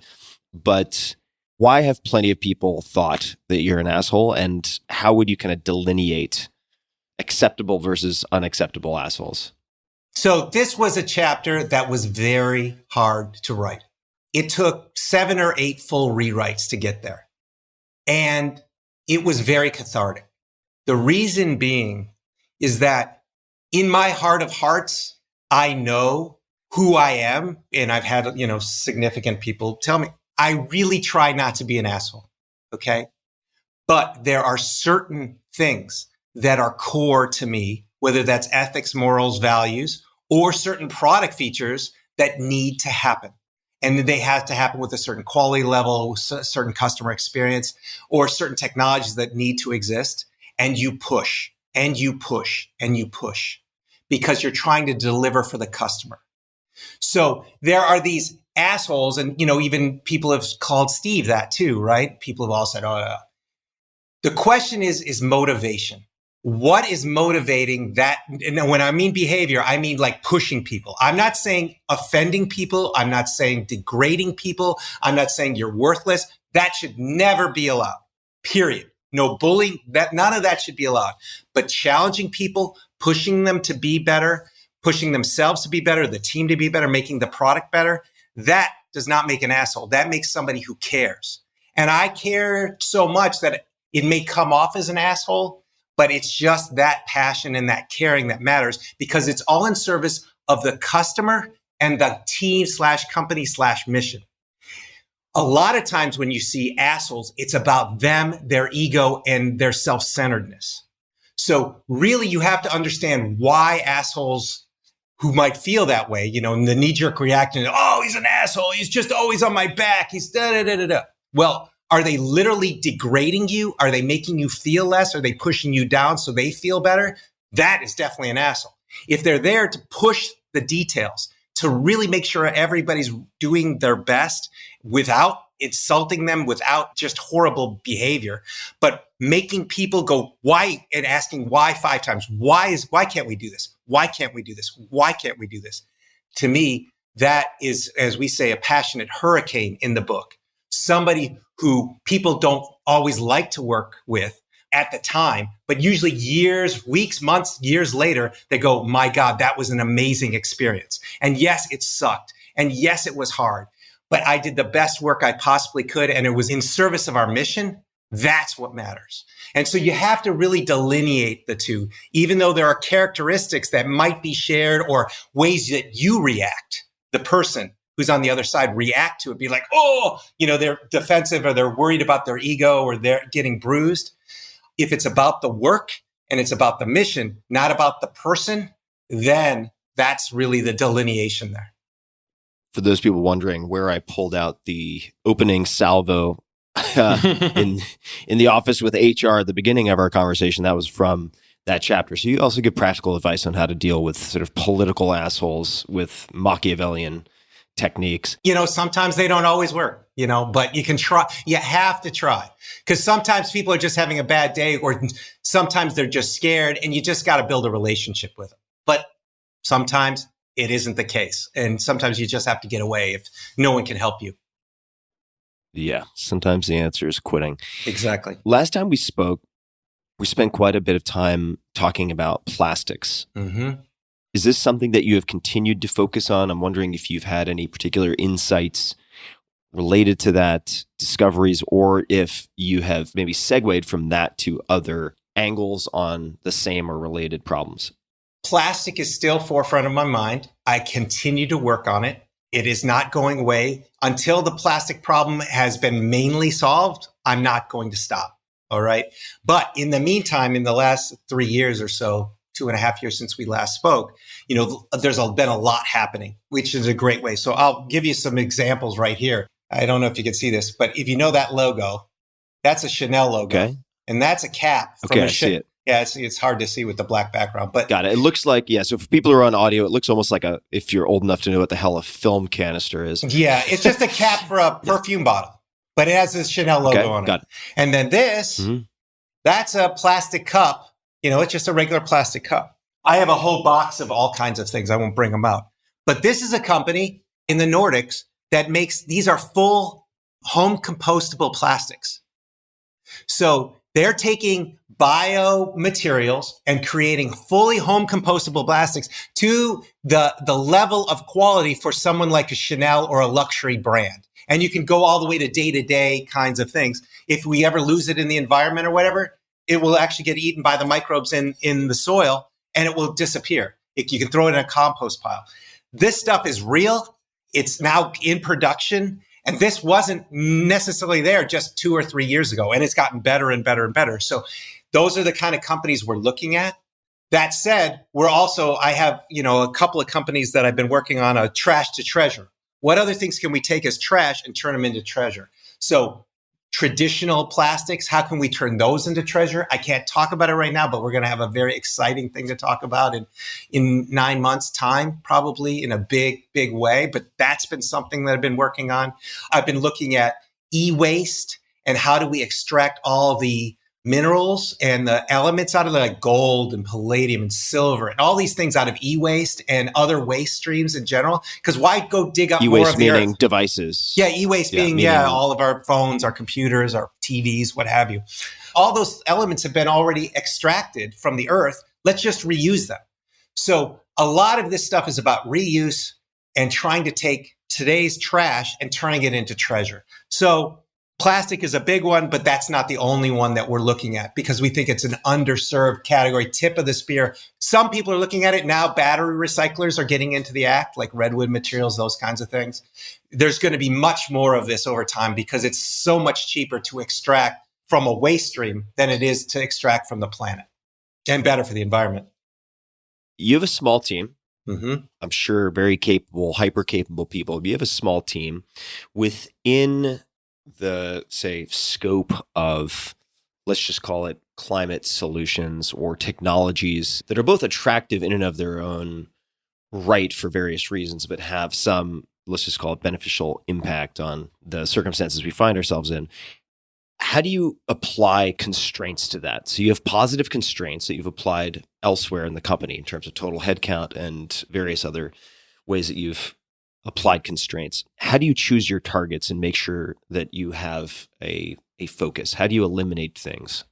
Well, first is it's a wide funnel. So it really is based on, do they have a cool mission? Are we curious about the technology? Is this something that's important? Is this a really big market or a really big problem that is solving something for, let's say, the climate crisis? And it could be anything. So it's not just materials or just petrochemicals or carbon capture. We look across everything because, frankly, at the end of the day, the reason why we do this is because we love to learn, and you got to really understand the systems thinking as opposed to just one thing if you're really going to solve the problems we have. So we like to look broad, very broad, both from a technology perspective, value chain perspective, as well as regional perspective or country based. So we look at all this, and that's just how many cycles we have to learn and how many people bring us interesting ideas. So that's kind of the top of the funnel. But as we narrow down, there's a few things. One is, can this be deployed en masse in the next 10 years? And is it going to be disruptive? Is it going to be like we talked about that, the switch from the vacuum tube to the transistor, but this electrical distribution MEM switch? Can be applied to so many things along the way. And it's so disruptive. We're like, that needs to exist. When it's disruptive and not just evolutionary, but it's going to change the players on top. It's going to change the products fundamentally. It's going to bring a win-win-win for the environment as well as the customers and the end customers, as well as the manufacturers. That's when we see big gains. Like we were talking about the motors as well. So we want something with disruptive, wide impact, because that's what it's going to take to help fix this planet. We can't just have there's no silver bullet for this.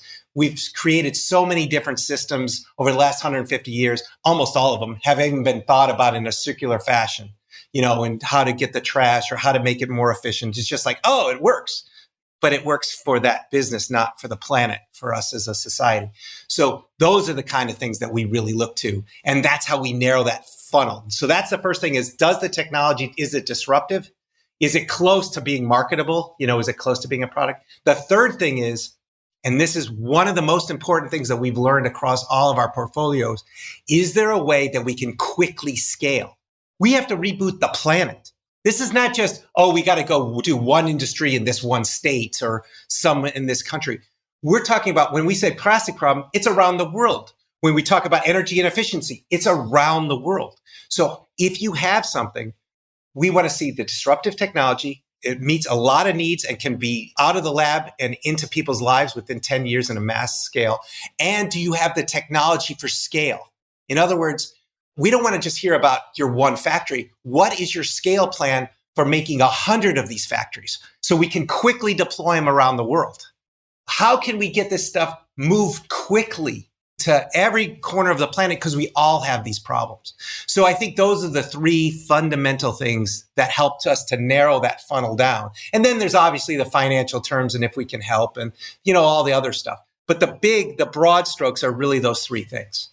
All right. So I'm going to dig a little deeper on this. And I just want to mention briefly, and I can never pronounce his last name. Maybe you can get it right. But rather than butcher it, Chamath, most people know who I'm talking about when I say Sure, Chamath, yeah. Has said, the first trillionaire in the world is someone who's going to fix climate change or greatly contribute to climate change. I do think, having just watched kind of the sea change in the last few years, there's some tremendous, tremendous opportunities for let's just call it cold-blooded capitalists who want a great return on investment. Sure. There are many technologies and solutions being developed now that, if we're talking about direct-to-consumer or products that consumers use, that consumers will choose over alternatives. So I think it's become really exciting on the playing field. Now, there are certain things that I would say seem obvious and get discussed a lot. So let's just say adoption of solar, maybe subsidies from the government such that we have less dependence on fossil fuels and especially foreign energy.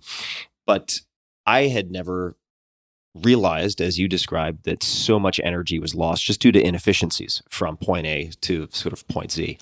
What are some of the uncrowded or underestimated targets, let's just say, or areas related to climate change that you think people should pay more attention to? There is what you can do personally, and there's what it can be done professionally. And if we look at, obviously there's EVs and doing the right thing there and doing the recycling and composting and all the right stuff at home and not, reuse, don't buy all new. So there's all those kinds of consumer facing things that need to happen. But it's really incumbent on the innovators, the companies, the individuals in the world to bring new solutions to consumers or change out the system without the customers even knowing, to make things more efficient, because customers don't know that 60% of all the energy created in the world is lost. What can they do about it? It just shows up. So we have to go and reboot our infrastructure in some ways. And so in many ways, in almost every way. And so there's one for me, that we're now finally getting into, which is the hydrogen economy. So if we think about all these different chemicals that we use today come out of petroleum. Okay, they come out from sucking something out of the ground and then refining it, what have you. Plastics is one of that. We can move to hydrogen-based economy to create all of those products. We can create them more quickly with no or little CO2, get the similar products out, and they're actually more profitable to be made for the companies themselves. So there's all of these things around hydrogen, like let's give you fertilizer. Okay, doesn't sound sexy, but we need a lot of fertilizer in this world. Now, there's other ways of tackling that too, but fertilizer is a huge one. Concrete is another one. Steel. Concrete's huge. Concrete. Yeah. Steel, another one. Thermal, just creating thermals like high temperature steam and those kinds of things for different industrial processes. Today, we burn coal, natural gas, or whatever. We could do it with hydrogen or we can do it with electricity. That whole area is unloved. People are starting to work on it. They're starting to make inroads there, but we need a lot more work on those things. It's not just electric cars. It's not just the things that you hear about in the press every day. So I think that we need to be really thinking about the hydrogen economy and, to a certain extent, the biomass economy, because we can actually turn a lot of the things we use today, like let's say jet fuel, those can come from bio sources, trash sources, not edible sources, but really trash or waste, and turn those into things that can stay carbon neutral. It's not a perfect solution because we're using things on the ground, on the planet, right? Biomass, but it's just sitting there and it's going to turn into, CO2 or methane. So we could put it back in and use those things now. And we have lots of technologies to do that. So I think hydrogen economy, biomass economy, not chopping down trees and just lighting up smoke. That's not what I'm talking about here. I'm saying transforming it into chemicals and raw materials so that they can be used, not just burning wood, which we see a lot of people fudging that they say that's clean energy. It's not. Let's return to a term that you used earlier that I would love to hear you speak about just a little bit, carbon removal. So I've become very interested in the last 6 to 12 months in different means of carbon removal. So not carbon credits, not offsets, but actual carbon removal. I've looked very closely at what Stripe has done, which I think is really innovative and inspiring. And I would love to know if you have any general thoughts about carbon removal, if any particular approaches or companies you find particularly interesting, any comments or thoughts at all on carbon removal? There's carbon removal from the air. And we see Climeworks and we see other people trying to put up these big factories, so to speak, to suck in air and take out CO2. That may or may not scale. I don't know enough about that. I always like to go to where the source of the problem is, as opposed to fixing the problem to allow other people. So that's what they're at. I don't know if that's going to be great. I hope it is. We need lots of solutions. There's not one silver bullet. So I hope they're very successful and the competition around that successful. But there's another one, which is taking the carbon that's already locked into plants and turning that into something that stays locked into biomass. In other words, how do we take the oil that we pumped up or coal and how do we put it back in the ground and leave it in the ground just like we're just storing it again, not as gas or whatever. And I look at biochar. And I don't know if you know about biochar, but biochar is a way to take various biomasses. You basically light them on fire, yes, but at a certain degree, certain temperature, certain airflow, and it locks all that carbon in. And once you put it on the ground, it stays there for thousands of years and then gets buried under the surface. And that's what turned into oil or coal over time, which was biochar. So if we think about today, biochar has been around for thousands of years. Now we have to do it at scale. We can get energy out of it, but we can also lock that carbon in because, again, if you have dead tree trunks or whatever else, sooner or later that carbon will be emitted, maybe 50 years, 100 years, whatever, from the decaying mass. Well, today we can just take biochar, lock it in, in a very simple process, put it in the ground, get energy out, and it's a win-win for all of us. So those are the kind of things when I see carbon sequestration, that's really smart. Because people are let's just plant more trees. Yes, but once the trees fall down, we need to make sure that carbon stays out of the environment. How do we do that? Something like biochar and locking it in and storing it. There's a third one, which is carbon capture, which is just hooking on carbon, basically filters from smokestacks or whatever's coming out, and then trying to recapture that and turning it into other products, which can be done as well. So I think those are the three different areas that I see as carbon capture. And I think that all three are necessary, and we should be seriously throwing those scrubbers on sooner rather than later, especially on the CO2 generators, as we start to make the transition to much cleaner hydrogen-based manufacturing processes or whatever that are not using the old CO2 emitting processes. Are there any companies, startups, or larger, although startups, I guess they're startups these days are getting Series A funding at billions and billions and billions of dollars. So it's hard for me to even wrap my head around a lot of that. But are there any companies that stand out for you in those categories? I want to say that one, Charm Industrial would fall into the second category, I believe. Mm-hmm. And I've been quite impressed by them, with the caveat that I'm just an amateur who's still learning on the job. But any companies that you'd like to mention that you think are doing a good job? I think, these are all small companies. Let's be very clear. They're trying to do the right thing. They want to do the right thing. And now people are really starting to rally around them. Investors are, the early money. And so there's another one called Carboculture. They're also doing the biochar. So Carboculture is there. And they're doing it en masse, and they have their first factory. But again, I want to see a factory for a factory. How are they going to make lots of these so they can deploy them everywhere?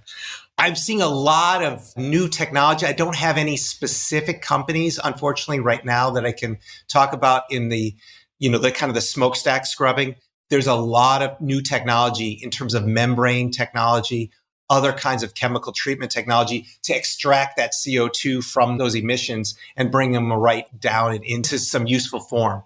So I don't have anything right offhand. I should go do some lookup, and I'll give you some things you can put in your description. The show notes. Yeah, we'll put some links in. I heard of one recently, and I can't speak to the company. I haven't done any diligence on this at all, but great name. It's called Remora Carbon, Remora, but it's a reference to this, I believe it would be categorized as a fish that kind of hangs on the sides of sharks and eats the scraps as the sharks consume their own food. And it's carbon capture for semi-trucks.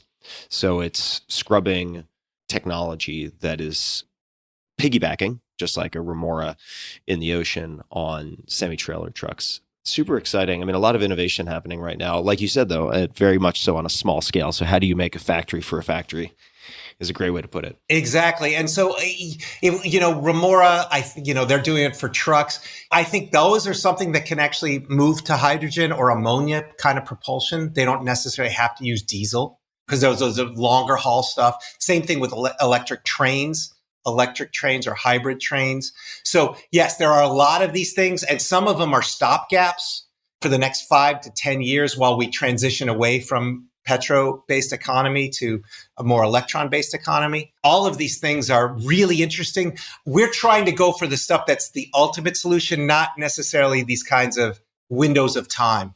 Because to me, it's like a hybrid car. Sure, you can get a electric gas hybrid car, but really, it's two systems that are much more complicated, more things to break. Let's try to get to the end goal as opposed to this interim goal. So I always try to look at something where it's the destination, not the waypoint along the way. As we move to electrons, I don't know if you are open to taking a stab at this, but how do you think geopolitics will figure into the supply chain for an electron-based economy, right? If you just look at electric vehicles, EV, right? You look at the raw materials, and I'm not technical enough to know what those raw materials are, but if you look at the incredibly good job that certain countries are doing, which you can certainly name, but in Africa, in South America, at China, establishing Russia.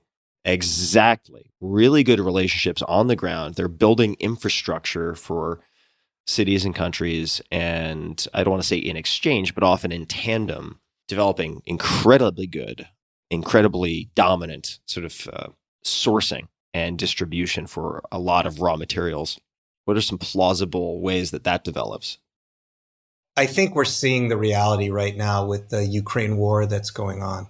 And we're starting to understand that we need to have more independence in terms of our energy supplies, our raw material supplies, and we need to be working with people that have like values, ethics, like morals, if we're going to truly be we'd like it to be a global economy. I think we went down that road and we're seeing people exploiting that to their own gain for too long and now wanting to rise up more in a powerful position, whether they can or can't. I'm not going to judge that.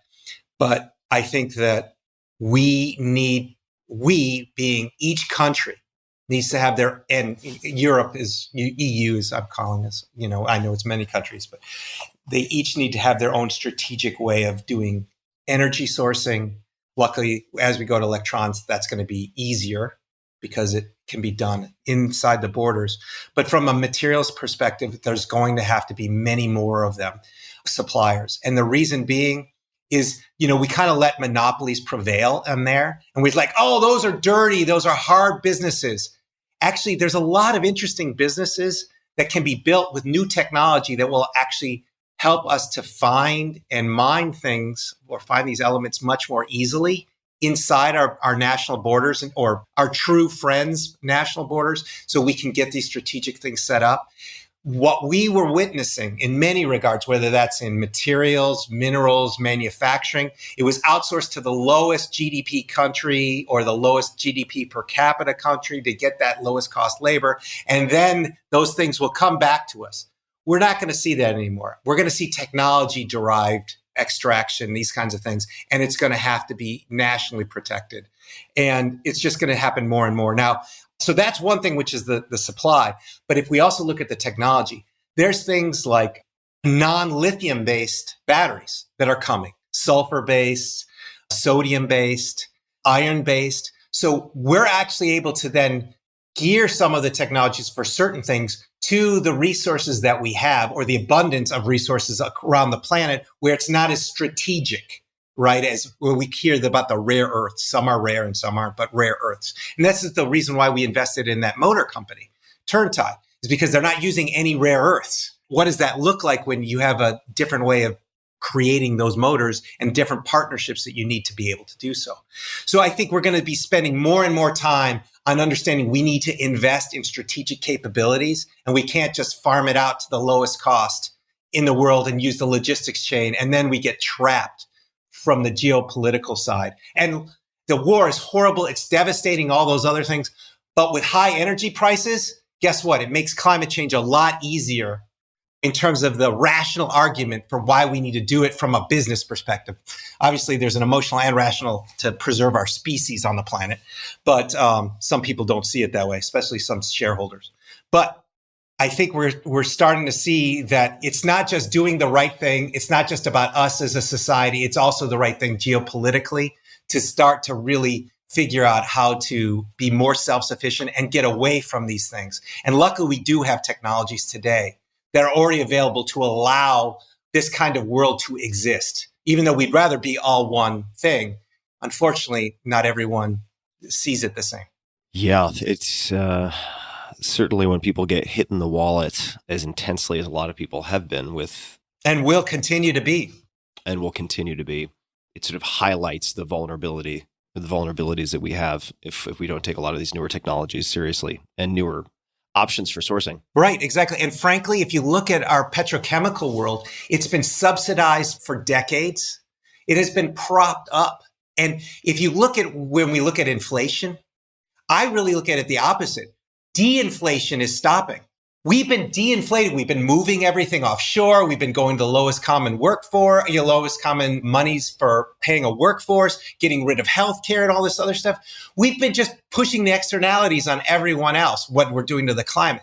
Now it's all coming back to roost. And that de-inflation thing that was happening is no longer. And we're paying back what we weren't paying all those years. Right? So when people go, it's being done to us. No, we did that to ourselves to try to keep prices low for so long. And now all of a sudden, we really pressed reset on the whole system, whether that's workforce, materials, manufacturing, sourcing. Now it's coming back and we're like, oh, inflation. No, we're finally paying the prices we should have paid, maybe not all spread evenly. We should have been paying with a steady increase over time. So you seem like an optimistic guy to me. Would you consider yourself optimistic? Well, the alternative sucks. So, well, say more about that, because I think I've seen various, and I can't cite the sources here, but polls and surveys of especially younger people, like 20 to 35, maybe even younger, who have record levels of apathy, yes, right, and pessimism. Yep. That's a problem. That is a very, very significant huge problem, especially when you consider, a lot of the entrepreneurs who are going to be in the full contact kind of professional sports of business do a lot of great work in that band. And whether that doesn't have to be in the for-profit sector, but just people getting big things done in the world, a lot of them fall in that band. How do you cultivate optimism, or how would you sell optimism to people who are feeling apathetic when they're just getting barraged all day long by what they consider to be fatalistic bad news? Well, first, change your media diet. First, change your media diet and start talking and listening to people who actually have some possible solutions for the problems. Now that you're tuned into the problems, some of the problems we have, go learn about them. Go see how you can be part of the solution. So either you can sit there and be apathetic and be part of the problem, or you can move and be part of the solution. Right? Apathy doesn't sit in the middle between problem and solution. If you are apathetic, you're part of the problem. You need to be working on the solutions. And more that you look at the solutions, and I'm seeing things for 5, 7, 10 years out, 15 years out, you can't help but be optimistic because you see the stuff that's coming down from these research labs or from these brilliant entrepreneurs who have great ideas. And some will fail, of course, but a lot of them will succeed. And you start going, oh my God, there is a future. We can do this if we want to embrace it. We saw it with COVID. We all got together in COVID just 2 years ago, like this week or last week. Oh my God, we're putting up temporary hospitals. What can we do about testing? What are we doing about new ways of communicating the data and getting the news stories out there? And of course, there was misinformation, all the other stuff. But look at how the world rallied together and tried to figure this stuff out. Governments did. And you might even feel, at least I did here in Europe, a sense of leadership from the politicians and the governments of trying, even if you might not agree, trying to do something about it. When you see that we do have that capability as humans to help each other and help our own as well as each other, when we know that there are climate crisis problems out there, and when you start to see the solutions, it's hard to be pessimistic or apathetic about it. Because again, if you are, then you're not helping to solve it. You're not helping to be on that side. Be on the other side, helping to solve it, and maybe you'll see something. I'm a cautious optimist. I used to be an optimistic optimist. I'm a cautious optimist or a pessimistic optimist. I make sure we pick things, because there's lots of things to pick from, that can be real and help those become real. But I obviously ask all the questions. It's just not like, oh yeah, that's going to be great. No, we have to really dive in. There's a lot of shady people out there selling things that don't really exist. But when you start to get on the other side of the equation and start to look for solutions, then you can start to get optimistic. So change your media diet first and foremost. Start learning. Think about things you're passionate about and dive in and learn, because there's so many resources out there. You wouldn't believe how many things are out there, and people are needed for those. And they're usually really well paying too. And you're going to do something that's meaningful to you, to your family, maybe your kids or grandkids, and it's going to help your society and it's going to help the planet. So that when you sit at a dinner table in 2050 with your grandkids or whoever it is, and they go, oh my God, we just got past this climate crisis issue. It's always going to be lingering with us, but we got past it. And your kids or your generations, people around the table go, what did you do about it? How did you solve it personally or professional? How are you part of the solution? You can actually have really good answers, because this is an existential thing. This is not about bullshit metaverse or the craziness around the NFT, gambling. This is about true problems that we have. And to your earlier point, the first trillionaire will be someone who solves these massive problems on this planet that we have. Because why? Because we're not going to exist without them. And that's the biggest pain ever. Think about this. When you get sick, or I hope you never do, but when someone gets sick, what happens? They all of a sudden go, I'm going to change my life. They have a heart attack. Who knows what it is? God forbid anything happening. But I'm going to change my life. I'm going to go in, and they wake up to it. Well, guess what? We have a sick planet. Our planet is incredibly sick, and we caused it. Nobody else did. We caused it. Maybe it's other generations. But you can't just sit around and go, well, it's sick. I don't know what to do. It's a family member. It's so important. It's a family member. What are you doing to be on the right side and trying to find solutions, both personally and professionally? You're here. It's a passion, man. I love this stuff. No, I know. This is why I wanted to bring it up. So people, I think, will come away from this conversation with lots of notes related to everything we've discussed.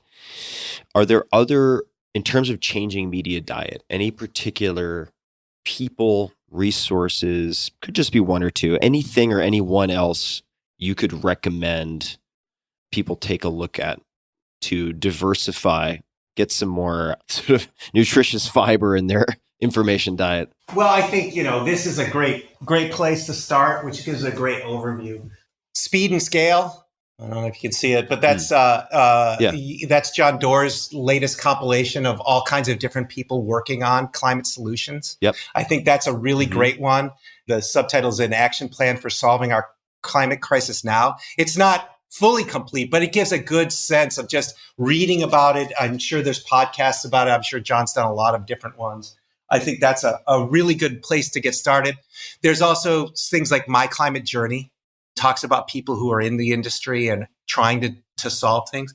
And it's just looking at different blogs. There's all kinds of different blogs that you can read with daily articles about various solutions that can get into it. And there's also great podcasts too, video or YouTube videos dive into a lot of the stuff. So it really depends on hopefully there's something that gets you really upset. Like, why is there so much pollution in the environment? Or why is there, why do we have trash on the streets? Or why is there food waste?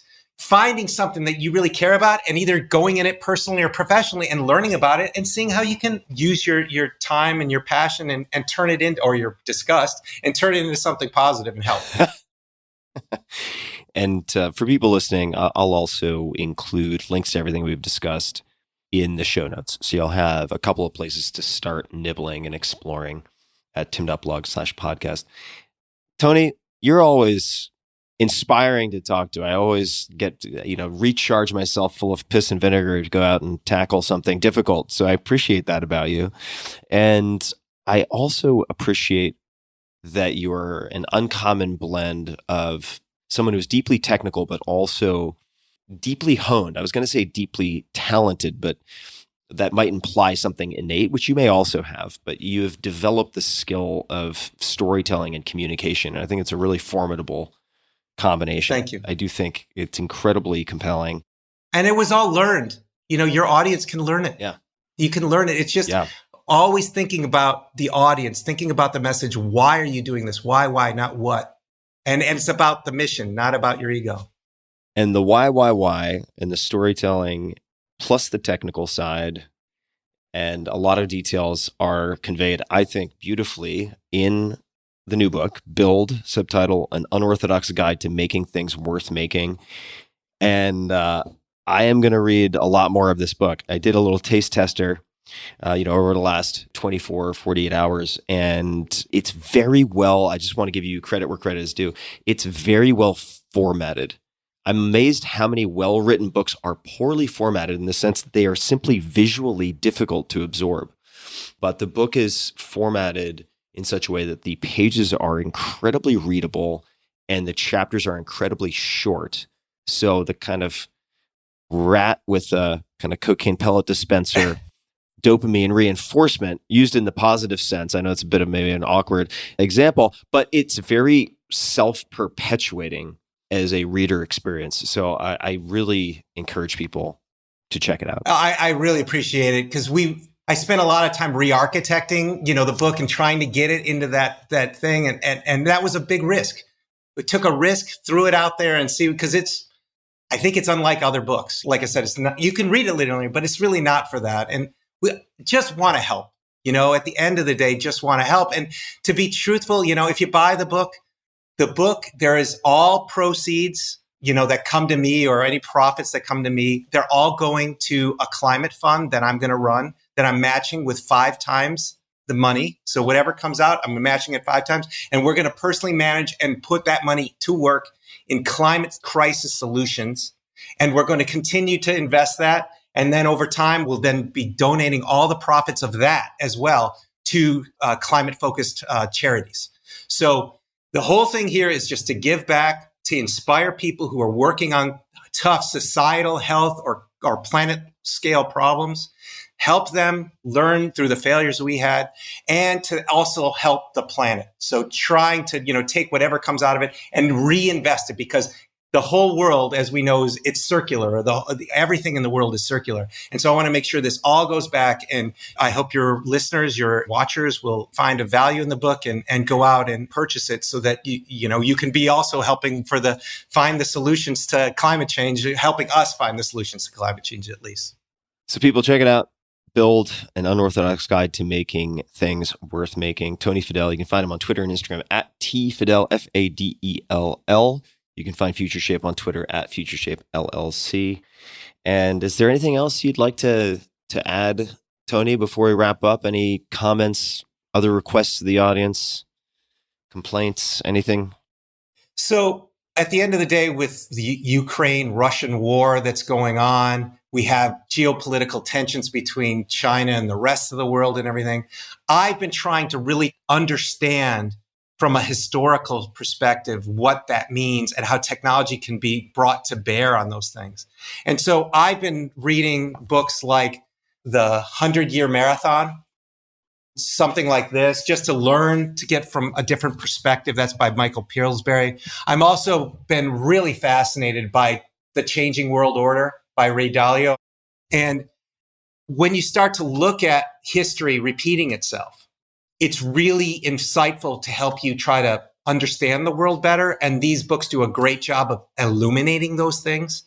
The other one that I hope is going to happen, and Ray does a second edition of this book, is going to really talk about the new technologies for government, for currency, for finance, all of these things that, in his book, he's talking about these arcs and that the world order, which country was on top, whether it was, the UK or whether it was the Dutch, and then ultimately the US, these kinds of things, how those changing worlds happen. And they almost happen all the same way. I won't give it all away in the book, but you should read the book. But we now have technology for currencies, for financial systems, for governmental systems, for community action and bonding that may change these arcs.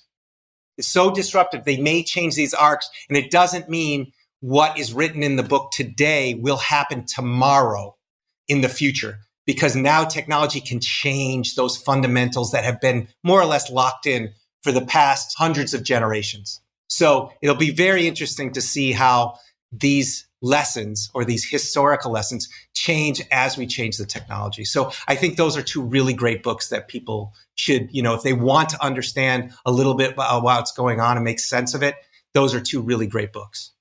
Thank you, Tony. I think for a lot of folks, the starting point, whether it's prior to building a company or educating themselves on some of these technological innovations and possible solutions, is, as you said, changing your information intake. I think it's so critical. And you've given a bunch of recommendations on the entrepreneurial side and also on the climate solution side. I just think, garbage in, garbage out. So you got to fix the garbage in piece.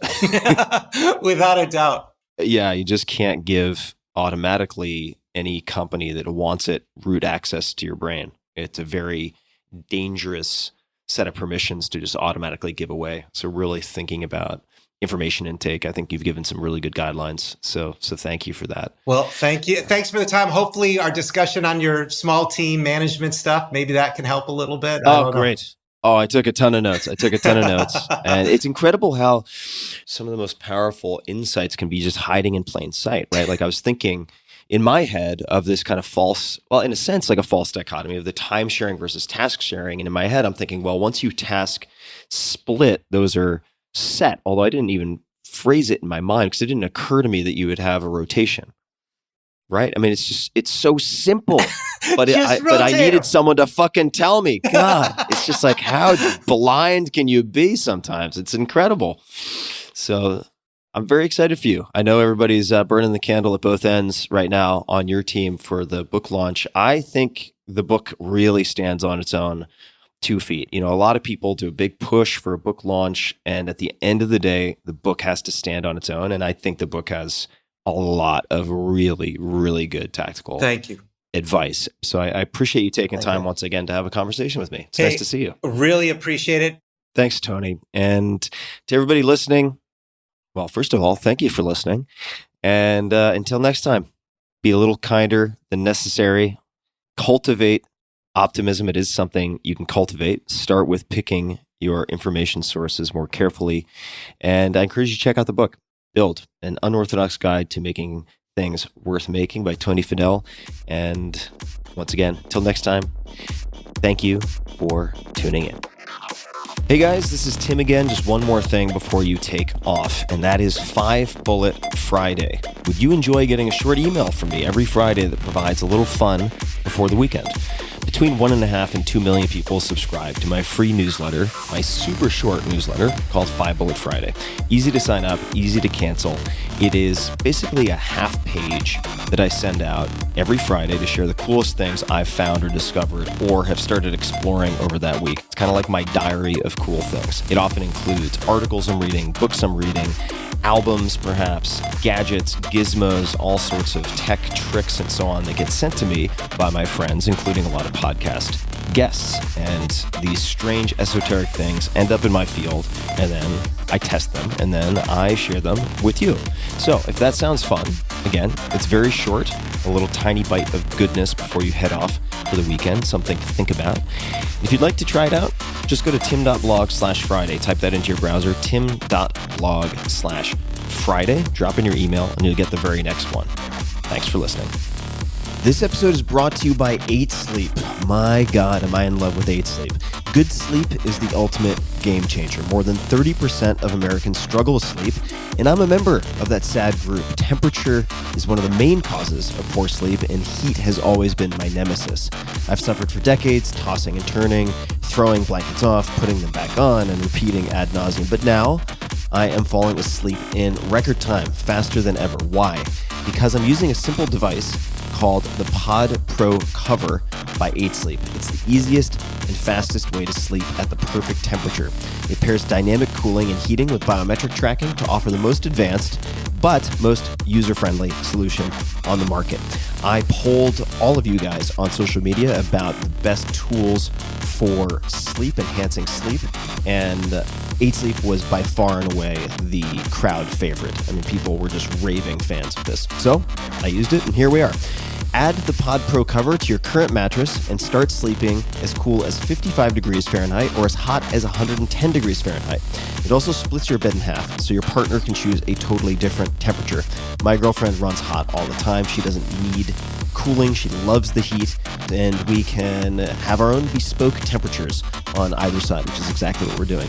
Now, for me, and for many people, The result, 8 Sleep users fall asleep up to 32% faster, reduce sleep interruptions by up to 40%, and get more restful sleep overall. I can personally attest to this because I track it in all sorts of ways. It's the total solution for enhanced recovery, so you can take on the next day feeling refreshed. And now, my dear listeners, that's you guys, you can get $250 off of the Pod Pro cover. That's a lot. Simply go to 8sleep.com/Tim or use code TIM. That's 8, all spelled out, EIGHT, sleep.com/Tim, or use coupon code TIM, TIM. 8sleep.com/Tim for $250 off your Pod Pro cover. This episode is brought to you by Element, spelled LMNT. What on earth is Element? It is a delicious, sugar-free electrolyte drink mix. I've stocked up on boxes and boxes of this. It was one of the first things that I bought when I saw COVID coming down the pike, and I usually use 1 to 2 per day. Element is formulated to help anyone with their electrolyte needs and perfectly suited to folks following a keto, low-carb, or paleo diet. Or if you drink a ton of water and you might not have the right balance, that's often when I drink it, or if you're doing any type of endurance exercise, mountain biking, etc., another application. If you've ever struggled to feel good on keto, low carb, or paleo, it's most likely because even if you're consciously consuming electrolytes, you're just not getting enough. And it relates to a bunch of stuff like a hormone called aldosterone, blah, blah, blah, when insulin is low. But suffice to say, this is where Element, again spelled LMNT, can help. My favorite flavor by far is citrus salt, which, as a side note, you can also use to make a kick-ass no-sugar margarita. But for special occasions, obviously. You're probably already familiar with one of the names behind it, Robb Wolf, R-O-B-B, Robb Wolf, who is a former research biochemist and 2-time New York Times bestselling author of The Paleo Solution and Wired to Eat. Robb created Element by scratching his own itch. That's how it got started. His Brazilian jiu-jitsu coaches turned him on to electrolytes as a performance enhancer, things clicked, and bam, company was born. So if you're on a low-carb diet or fasting, electrolytes play a key role in relieving hunger, cramps, headaches, tiredness, and dizziness. Sugar, artificial ingredients, coloring, all that's garbage, unneeded. There's none of that in Element. And a lot of names you might recognize are already using Element. It was recommended to me by one of my favorite athlete friends. 3 Navy SEAL teams as prescribed by their Master Chief, Marine units, FBI sniper teams, at least 5 NFL teams who have subscriptions. They are the exclusive hydration partner to Team USA weightlifting, and on and on. You can try it risk-free. If you don't like it, Element will give you your money back, no questions asked. They have extremely low return rates. Element came up with a very special offer for you, my dear listeners. For a limited time, you can claim a free Element sample pack. You only cover the cost of shipping. For U.S. customers, this means you can receive an 8-count sample pack for just $5. Simply go to drinkelement.com/Tim. That's drinkelement.com/Tim to claim your free 8-count sample pack. One more time, that's drinkelement.com/Tim for this exclusive offer. drinkelement.com/Tim. Check it out.